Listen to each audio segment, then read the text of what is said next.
So I think if you do that, if you start with Google and see what that.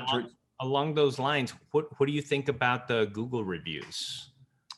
I think those are great. I think that, of course, if they're honest, like everything, when I buy something, if I see 9 good reviews and 1 bad one, I figure, well, maybe this, whatever it is I'm buying, right, a pair of running shoes or going to see a movie, I think you take it with a grain of salt. I think it's a little bit of it's an insight or a peek into the person.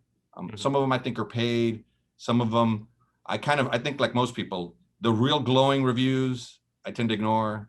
The real bad ones, I tend to ignore. But if they're more positive, I guess once they're aggregated, if they're more positive than negative, I tend to go by that. If it's a product, if the first 10 reviews say stay away from this product, it's terrible, well then I don't get the product. But if it says, oh, this is fantastic, well then, at least like for bigger purchases, I've noticed like buying a car or something like that, you can read a review, you can see a YouTube video, people like it, people don't, and you can really look around at prices and colors and options and reviews and really do you think that people here in Laredo, I mean, as far as like say for looking for attorneys, and we do that, we go to Google, we look at that, and I kind of hear you. What you're saying is, have in mind what you're looking for in those highlights.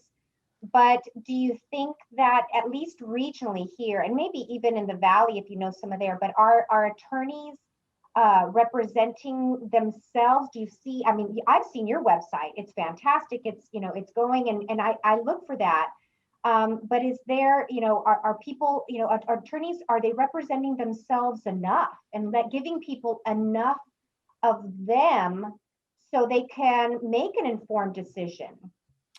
I think the answer to that is generational. And by that, I mean the older lawyers that didn't grow up with the internet or technology don't.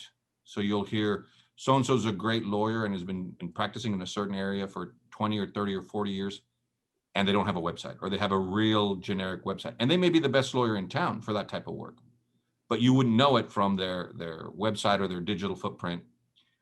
By the same token, I think the younger lawyers will have real nice websites. They'll optimize them for the phone, for phone use as opposed to computer, because I've seen fancy websites that look great on your computer, but that you can't see it on your phone.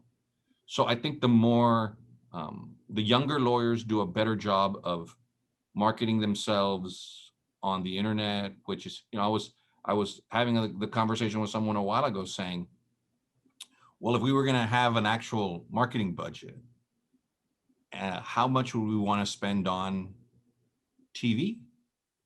I said, well, there are a lot of people that don't watch TV anymore. And when they do, they DVR and they don't watch commercials. And I said, radio? Well, maybe a little bit, but a lot of people have satellite radio, or they hook up their phone to their car. And newspaper, a lot of people don't get the newspaper. They read it online. A lot of people get their news from Facebook. So, a billboard, maybe phone book. I mean, who even has a phone book anymore? Yeah, so, who opens the phone book anymore? So really the only place is the internet. Right. So so that's why I think it's easy for people. It's anonymous. You look at different lawyers, you compare them. Maybe you come up with 2 or 3 names, and then I think once you've picked 2 or 3 names, or maybe if you know somebody that's a lawyer, that's a resource too. And then